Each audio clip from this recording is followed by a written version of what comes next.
Welcome to Storytime. It was the day Red had been waiting for his entire life. He was finally going to get his first Pokemon and go on a journey to become champion of the Pokemon League.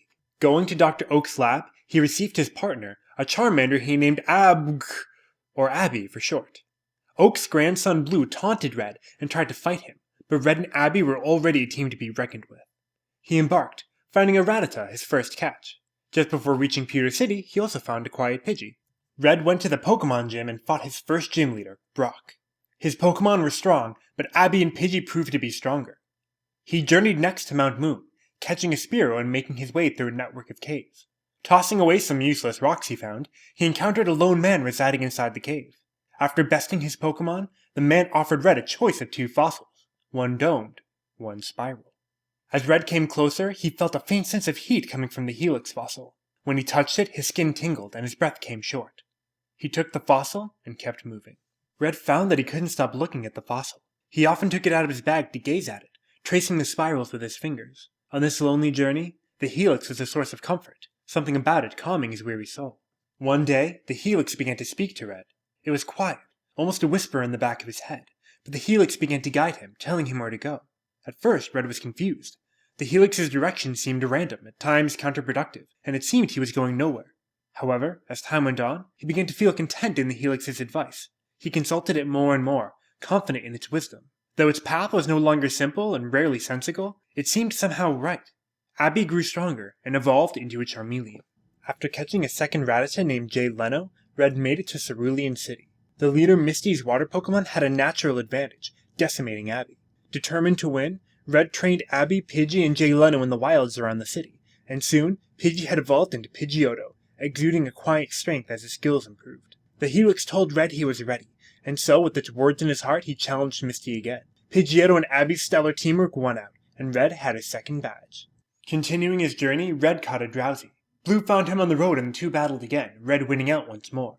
He made his way to Vermilion City, trading his Spearow for a Farfetch'd named Dux. When he found a seemingly invincible bush, he thought his journey might be coming to an end. The Helix told him to have faith in his Pokemon, and he taught Dux the move Cut, said to be powerful enough to fell any shrubbery. Making his way to Lieutenant Surge's gym, he fought an electrifying match with the former soldier and came out on top, getting yet another badge. Though the entire team was growing, it seemed that Pidgeotto was unstoppable. One night, waking from sleep, Red saw Pidgeotto with the Helix. Could he hear it too, he wondered? And if so, what was it telling him? The next morning, Red was to face a challenge greater than any he'd seen so far. He came to a savage series of ledges, which he would have to ascend perfectly in order to proceed. For the first time, he wondered if following the Helix was truly wise. It sent him back and forth, tumbling off ledges he had already climbed. Drenched in sweat, Red began to feel like a fool. He checked the Helix again, yelling in anguish that he wasn't getting anywhere.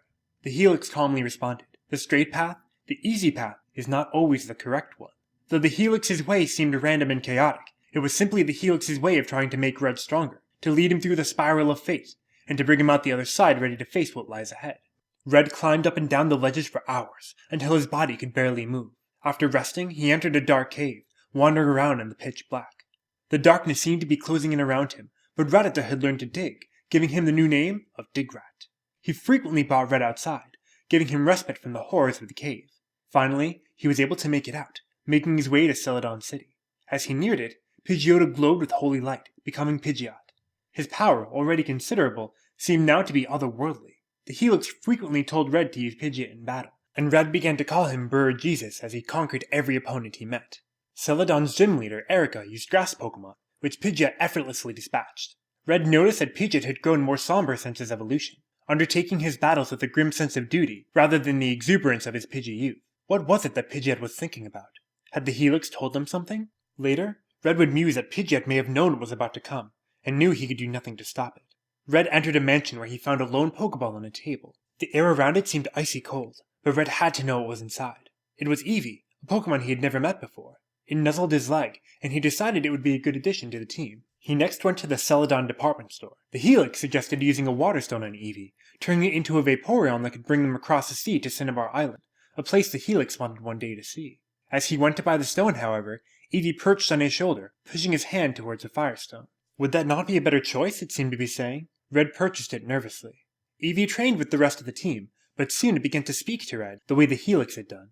It told him to ignore the fossil's commands. They were random, nonsensical.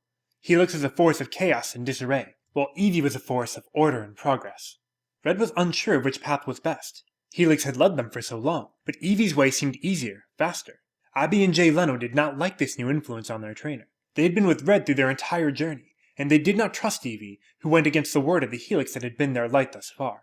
One night, they told Evie in no uncertain terms to stop trying to guide Red, to let the Helix do its work. When Red awoke, he found the cold bodies of Abby and Jay Leno.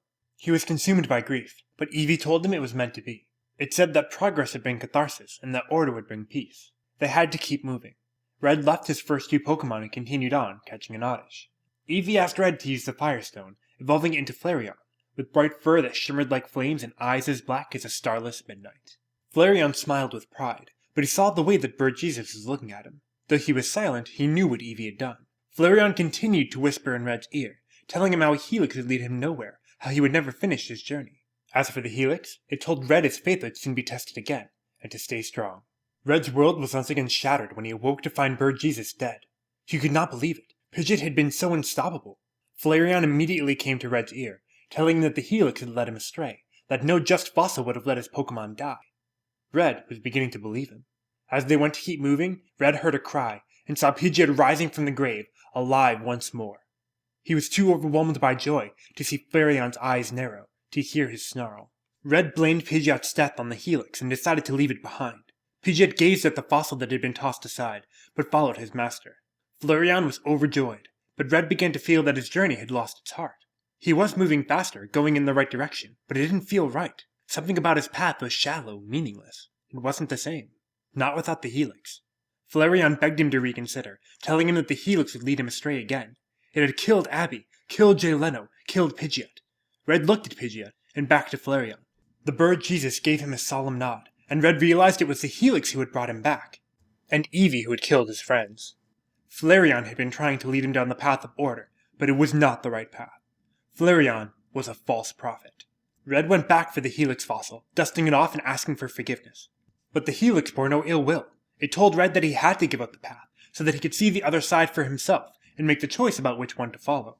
Red threw Flareon down, and told him he would not listen to his venomous words anymore. Flareon attacked Red, but Bird Jesus drove him off. Red realized Pidgeot had been through his own holy ordeal, dying for the Helix to prove its power. He and Red had both been tested, and they had both chosen righteousness. The false prophet was still out there, but they were free for now.